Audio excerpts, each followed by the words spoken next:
Welcome to the Moto Marketing Podcast, presented by Racerx, the podcast for moto industry professionals, entrepreneurs, and riders. If you want to grow your brand and business in today's digital-first world, you have to know how to turn a stranger into a fan, turn a like into a customer. You have to know how to turn attention into dollars.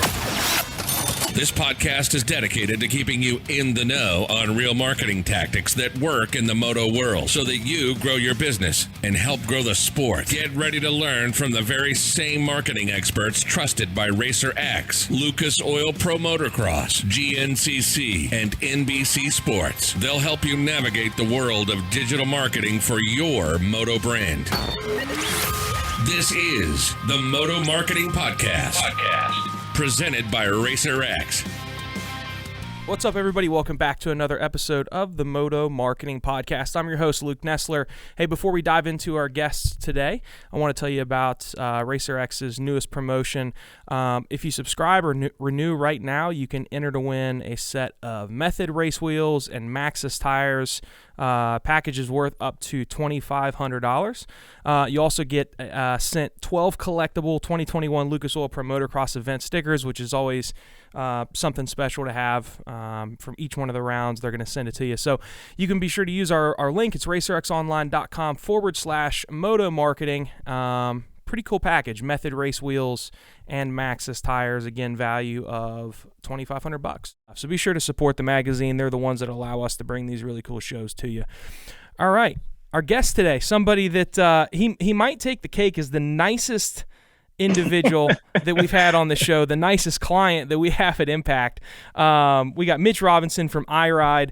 Man, I appreciate you coming on, and I'm looking forward to hearing your story. It's the epitome of a moto fan trying to be as successful as possible and doing his own thing and carving his own path and being an entrepreneur in the sport that he loves, and I love that. So that's why I wanted to have you on. Welcome to the show. Hey, thanks so much, Luke, and thanks so much for the invite, buddy. This is believe me when I say the pleasure is all mine. It's an amazing experience. Like I listen to your podcast and I learn a ton from it. So, I mean, it's kind of crazy to me that I'm sitting here doing this, but it's awesome. I thank you so much. No, it's awesome, man. It's cool to have you on. So let's jump in. So where did you get started in the sport? Let's start there. You know what? I've been asked that a few times over the years, and I wish I could remember what specific thing it was that got me into dirt biking, but literally from my earliest memories, I was just absolutely overcome with motocross in general. You know, all I ever wanted was a dirt bike, and growing up, I'd see McGrath or something like that, and like he was my hero, right? And so I'd have posters of him on my wall and stuff, and just from my earliest memories, that's all I can remember is loving dirt bikes. So, you know, I asked my parents once, I'm like, did I see a dirt bike somewhere, or like, where did this even come from? Because none of my family rides at all. Yep. None of them have anything to do with motocross or motorcycles or anything. It's completely outside any of their wheelhouse. So, you know, I'm not sure what that initial thing was. I wish I knew what it was, but yeah. I just, from the earliest memories I have, I absolutely loved it. And it just, even now, you know, going on 35 years or more, it's still, the fire still burns just as much as it did when I was just a little kid, if not more. Yeah. You know? Yeah, I mean, I feel you. I'm the same way. My parents are both school teachers, and my dad never rode a dirt bike, and my mom obviously didn't grow up going to motorcycle races. So yeah, it's interesting getting into the sport and, kind of your parents not having any involvement with that, just finding your own way in. Man, it's cool to see you do your own thing. And I mean, there are a lot of people that love the sport and get involved in the sport by working for other companies and are super successful with it. But when you find somebody like yourself that you're like, you know what, I'm gonna make my own brand, I have just a ton of respect for that. And your brand is very niche. Like it's a, nutrition products, supplements, but you're doing it with the motorcycle enthusiast, the bicycle enthusiast in mind. Kind of, I guess, take us as far back as you're able to with how this concept came about. Obviously you're a fit guy. Did it come from that? And you're like, you know what, there's a need in the market. Where did this start? You know what? It's it's really just it's something that was born out of combining the two things that I love the most on the planet. So I started racing from a pretty early age. You know, my parents never had the money to take me racing. They never had the money for a dirt bike or anything. So I started working from a very young age, and I started racing, kind of trying to pool money, working on weekends, whatever I had to do to get to a dirt bike race. And you know, it just, that kind of went over the years, and then I got hurt a couple of times. I blew some motors, and I was like, man, I don't know if this whole pro motocross rider thing is going to pan out for me. So I decided to go to school. And when I went to school, that's when I kind of took up fitness and got pretty involved in that. And so really this whole thing is just this kind of brainchild of taking fitness, which I'm super, super passionate about. I've done a lot of competing. You know, I've been involved in the supplement industry for a long, long time now, through all that. And then motocross, which has never left my life, and I've loved it more than anything. And it was really just a matter of, you know, how do I combine these two passions that I have into something that I really, truly want to do and I'm super passionate about? Because, I mean, here's the thing with me, like, you know, it's great that people can do it and want to do it. But for me, I always feel like, you know, working 9 to 5 for somebody else, it always just felt a little weird to me. You know, I always thought to myself, like, what can I do? How can I make my mark in the world? And so a couple of years ago, I just kind of thought, again, how do I combine these two things and make something that I truly love? And where is there a market for that? You know? And that's really where the iRide supplements concept even came to be. Like, I'll never forget sitting on my couch, staring out the window and thinking, you know what I should do? I should combine these two things and start this supplement brand. Like, why not? Let's give it a try. That's really how it all came about. So what made you want to focus the supplement brand specifically in the moto space? Because I know I have a couple friends that specifically have made $1 million businesses out of creating their own supplement brand, but it's for, you know, it's for the fitness space. What kind of kept you from just simply chasing the money and kind of doing what is more of an easily replicatable path and just creating another thing for a massive market? You went a different route and you're like, you know what, I'm going to go really niche. I'm going to go an inch wide to mile deep on this. What made you go that route? You know, that's a really good question, Luke. So, you know, within my experience within the fitness industry, I learned that, so first of all, the market on that side of things is completely flooded. You know, supplement companies come and go. They're a dime a dozen in the fitness industry. And none of them really, honestly, are that much different than any of the other ones. You know, they all have maybe some different packaging or something like that. But really, they're all kind of the same thing, which is why a lot of them start up and a lot of them fail. And there's a couple of giants in that industry that kind of seem to run things. But aside from that, anyone that's starting out, it's a bit of a struggle. So I kind of wanted to stay away from that. And I also, believe it or not, it's kind of a weird thing, but I also kind of learned through all my competing and stuff in fitness that I didn't really want to be a part of that anymore. Like, there was so much ego and so much, you know, politics and stuff that I just personally didn't like. You know, I just felt like it was no longer about the athlete. It was no longer about someone having something that truly helps them get to where they want to go, right? And be the hero in their own story. It was more about, what can we sell to you? And that was really it. The bottom line was about the dollar. And I hated that. I hated the fact that it didn't matter if their claims were false. It didn't matter. All they cared about was, okay, you need to do X number of posts a day, and we don't care if you like the product or not. Yeah. I distinctly remember some of the bigger supplement companies, they would use my pictures and stuff in ads. And I remember telling them, I don't like your product. I don't want this. And they told me, we don't care. You're going to use it or else the deal's off, kind of thing. Yeah. And that really kind of turned me away from going that mainstream route with it. Mm-hmm. And then, so I thought, well, then how can I be a positive side of this? How can I, you know, take this idea and turn it into a direction that I want to go? And that's really where I kind of got into that niche, like you said, with the motocross and cycling side of things. Because here's the thing too, within, you know, the moto industry and stuff, and there's a couple brands out there, but realistically for that demographic, it's all pretty new. You know, a lot of the riders that I talk to now, they have no idea what any of it does, and they have no idea why it helps them. Whereas, on the flip side of things with the fitness industry, it's just so overflooded that it's craziness. And I would never start something in that industry as far as the supplements go. Whereas I like educating, this demographic with the cycling and the biking and stuff. They're new to it. They don't know how it helps them. And it really does. And it's cool to see the results of that, but also from my own ethical and moral standpoint of this isn't about the money. This is about wanting riders to do better and helping them be the hero in their own story and helping them progress to a level that they want to achieve. So for me, it was kind of some experience in the past that pushed me away from that, but then also recognizing that, hey, in this space here, I can be positive. I can help riders get to where they want to get, just like I did, growing up and wanting to get better at racing and all that kind of stuff. So yeah. That's really kind of why I went that route.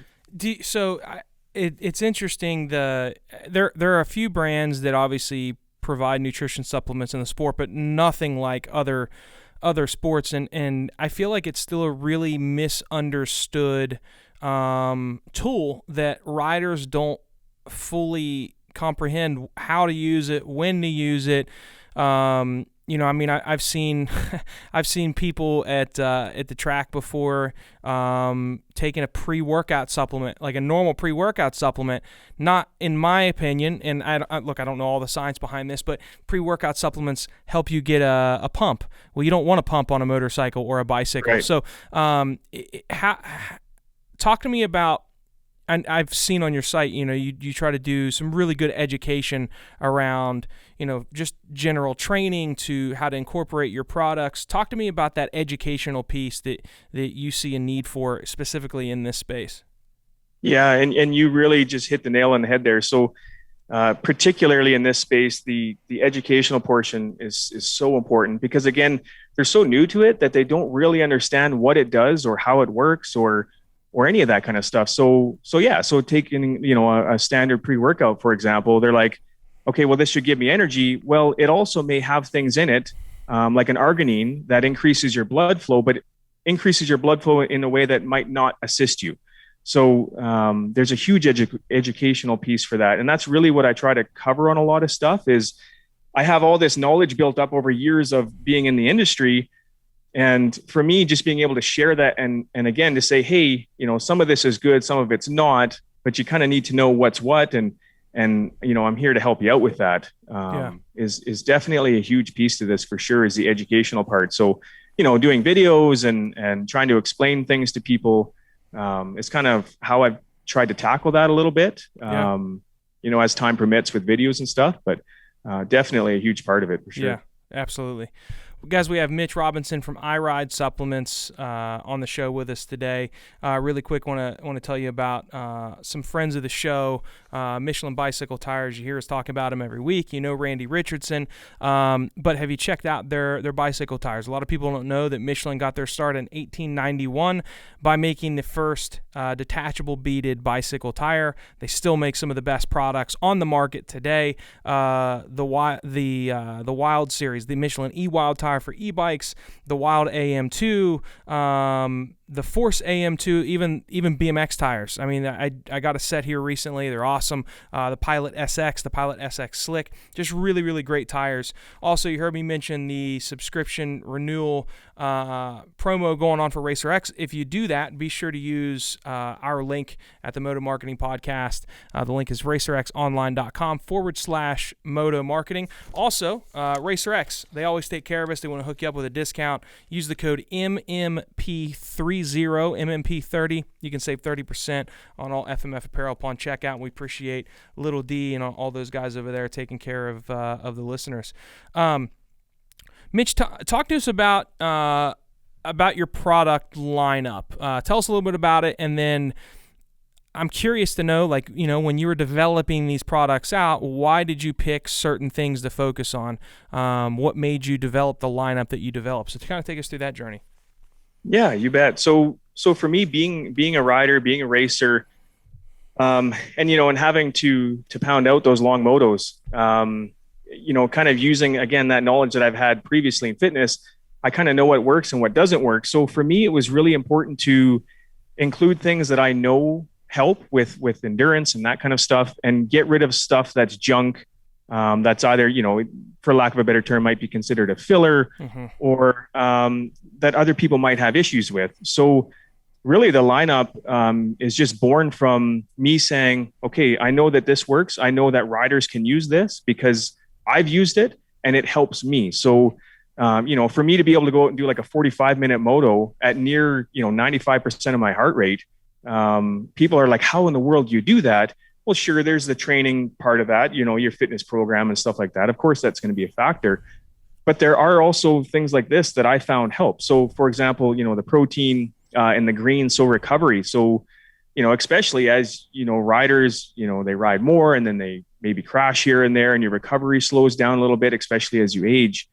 That becomes a huge thing. So, especially for this demographic, they just don't understand that there are things out there that can really, really help you with recovery, specifically. So, the greens powder, people they're like, well, what is that even for? Well, it has all these vitamins and minerals and stuff in it that help deliver all the nutrients to help you recover. So if you're deficient in some of those things, which if you ride a lot, you will be deficient in some of them, it helps top everything up. So all those processes can take place in the background while you're hanging out at home on the couch or whatever and trying to recover. And then, like the BCAAs for hydration and endurance, again, it just, for me, it's knowing what the function of that particular product is, knowing how it works, and then knowing that, okay, for riders, like just last night I went riding and I was sweating buckets while I was out there riding. So yeah, when you get off the track, you're going to be super dehydrated, right? Like acutely dehydrated. So for me, having a product that will grab onto that water and shove it into the cell a little quicker and rehydrate you quicker, that's a need to me. So really just the product lineup, it comes from being a rider and knowing what's expected at riding at a higher level. And then just kind of basing everything off that while using some of the science behind it to say, well, this isn't just an ancient Chinese herb that, may or may not do anything, but really it's probably not doing anything, to actually having science behind it to say, no, there are a ton of these studies to say that this is effective and this does work. So just kind of basing everything off that. Yeah. I like how you explain it, because I think you talk about the science behind products, and I think that is a big mistake that a lot of nutrition brands, not just in this sport, but out of the sport, they try to flex that muscle and talk in a way that people are like, wow, those were big words and those things sound really important, but I have no idea what the hell any of it does. And I think with our community, with the moto community and even the cycling community, I don't think that resonates as well. So when Totally. A lot of brands will just start spewing all this science, but they don't put it in a way that I can understand. It's like what we do. I mean, what we do with web design and social media marketing and all these things, if I were to talk to you in the same way that my chief marketing officer thinks, and you're a client, you've gone through this process, you would be utterly lost. I feel like that's the same thing in your industry. Do you agree?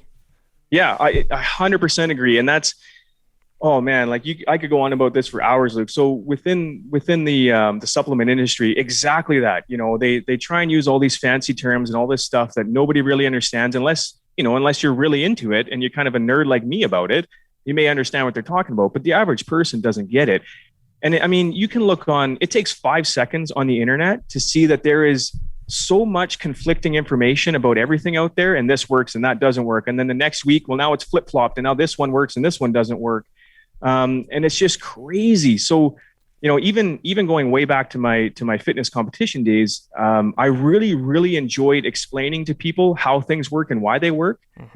Because I was one of those people that was so confused about everything that it drove me bananas. I mean, I don't know what to believe. I don't know what works, what doesn't work. So for me, I like being the source of, okay, I'm going to drill into this and I want to see the numbers. I want to see the data to prove to me that this actually does something, because I don't want to sell hocus pocus. I don't want to sell hopes and dreams. So much of the fitness and supplement industry is based around magic beans. It honestly is. This will have this effect on you. No, it won't. There's no data to support that. So I like being able to take that information that, like you say, a lot of the moto industry and stuff is like, I don't understand any of that. I like being able to take that and break that down into, okay, well, here's kind of how it works. And you can leave the real nerdy stuff up to me. I'm super into it. And your analogy, Luke, is perfect. Exactly that. Like if you talk to me about some of the marketing stuff, I'm so lost. I don't even know what to do with myself. Right. Right. But then when you break it down for me, I'm like, oh, okay. Yeah, I get that now. Okay. That makes sense. Right. Yeah. So I kind of like being that source for people. Yeah. And I want to use this, the story Mitch is kind of telling as an example. I've had some people reach out and they're like, hey, can you ask more specific questions about how to do this, that, or the other? And I want to kind of point out this as an example. When you're listening to this show, stories like what we're just going through, it's a great example for you to take a step back and be like, okay, am I confusing my customer with my marketing? You might be an engineer that develops a hard good, or maybe you're a gear manufacturer. This is still applicable to you. There's science that goes into marketing and advertising. There's science that goes into helmet manufacturing and supplement and nutrition products. So making sure that you can go really deep because you understand that knowledge. But I always tell people, explain your product like you're talking to a middle schooler or a fifth grader. Explain it in a way that, we just had Jay Kavanaugh on talking about evoking emotion and telling a story about, hey, just imagine what it would be like when you are able to recover and go out the next day and hammer your motos because you're not so hammered from the day before that it keeps you from doing so. So keep that in mind when you're listening to these. Like, pick out things that people like Mitch are saying, and how can you take a step back and audit what you're doing? Because I think that's a great example. It's not just the nutrition space, but nutrition space is really bad about that. I feel really confusing the customers, and that's something I noticed from day one with you. Is you talk to me like I'm talking to my gym buddy that knows I don't really understand it, but knows that I need it. That's how I feel like when I'm kind of talking to you about it. I've noticed you do a good bit of video, at least on your website, and I find that intriguing and well done because people get hung up on, well, I don't have that many followers on YouTube, so I'm just not going to do anything. And videos are a tool, and you can use them in different ways. And, we just got done talking to AJ Catanzaro, and he's got a massive following. So he uses that video tool in a different way. Mitch, you don't necessarily have a massive following yet, and you may not ever have the following that AJ does because you don't necessarily need that, but you still use video in more of a, what I call like a video brochure. Somebody goes to your website. I hate reading. I definitely don't want to read about nutrition supplements, but I would watch somebody that I feel can educate me on that nutrition supplement, and that's how you use those videos. So can you talk to us about the premise behind how you're using video production and why you kind of went that route with your website? Yeah, totally. So you hit the nail on the head. So for me, first of all, I like doing video. I like editing videos. I like coming up with creative ideas for videos. I always have. So for me, it's kind of it's not work. I just enjoy doing it. But really importantly too, I'm not a huge reader either. Like I'd rather listen to something or watch something. That's how I absorb information a lot faster. Sure. So for example, listening to your podcast, right? So while I'm spinning wrenches on my bike, I'll listen to your podcast and all that information just gets taken in, versus I'll never sit down to read it. So for me, just putting the videos on the site, it's just an easier way for people to grab that information, because I feel like that's kind of the way that people are going now. I mean, I'm not a marketing pro by any stretch of the imagination, but I just feel like that's kind of the new wave of the future. People want to absorb information that way, versus, or at least we're transitioning from reading to going to videos and stuff like that. So for me, that's the second point of, I think that's maybe a better way to get some information out. Certainly I like it that way.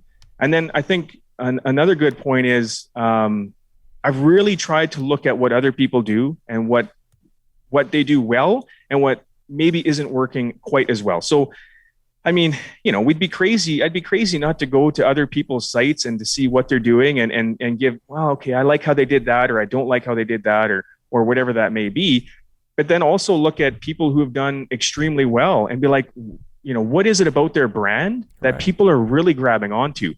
So one of the things that I've noticed within this demographic in this industry, in comparison to some of the other brands, is a lot of the brands, they're leaving video on the table, man. Like they're not doing it. And I think that's a huge miss, especially with the generations as they come up. Mm-hmm. They want to see the videos. Like I'm forever having people come up to me now at the track or whatever, and they're like, dude, we love your videos. And they're really informative and that kind of stuff. So that's kind of like a breadcrumb to me to say, okay, this demographic, No doubt, they're into this, man, you know? Yeah. It's a powerful tool. And I mean, I think the reading that people still do, you have people that enjoy reading a good book or they read their magazine, for example, Racerx. But my dad's much older. My dad's 74. My dad will read an instruction manual front to back, and I've learned, like, okay, it's good for him. It keeps him sharp, whatever. But within 15 seconds, I've gotten on YouTube and I've learned what I needed to learn. Yeah. Yep. Where he's trying to read the instruction manual. So it's 100% it's that way. And with things that people don't understand but they know they need, they're not going to necessarily, not everybody's going to read it. So the fact that you're doing these videos, and it puts a face to your brand, which I think is, and this, I don't know that this is something that we've talked to you about on a client level, but something that I really like about what you're doing is I've worked out since I was in 6th grade. I was a football player in high school. So I've been around the industry. I've been in sports, and I have this like cynical feeling towards nutrition supplements for the same reason you said at the beginning. They say that this person uses it, but they really don't. And it's like this really gross feeling. Seeing you as the owner and the creator of this product, as the face of the business, I get to know you, I can trust you, I like you, like I can put a face to it, and it doesn't feel fake and it doesn't feel gross like so many of the traditional nutrition supplements that are in the fitness space do. You've got these roided out guys that this year they're saying, this is how I got this big, but next year it's going to be something else. I feel like it humanizes your brand. I don't know if that's necessarily the most important thing in this sport, but there are people that are involved in lifting outside of moto that probably have that same feeling, and I think you kind of tear down that wall with your approach to it. So I think that's something else that we can learn from you, is trying to put some type of a face, whether it's the owner like yourself or somebody that people know and trust, as a face that I can relate to and educate me on that product. And I think it's an awesome move. What's next? Like, what are some things maybe you have in the works that you can talk about, or in your mind, what are some like big picture goals and ideas and plans that you have for yourself and for iRide supplements coming down the road? Well, it's really kind of been a whirlwind, honestly.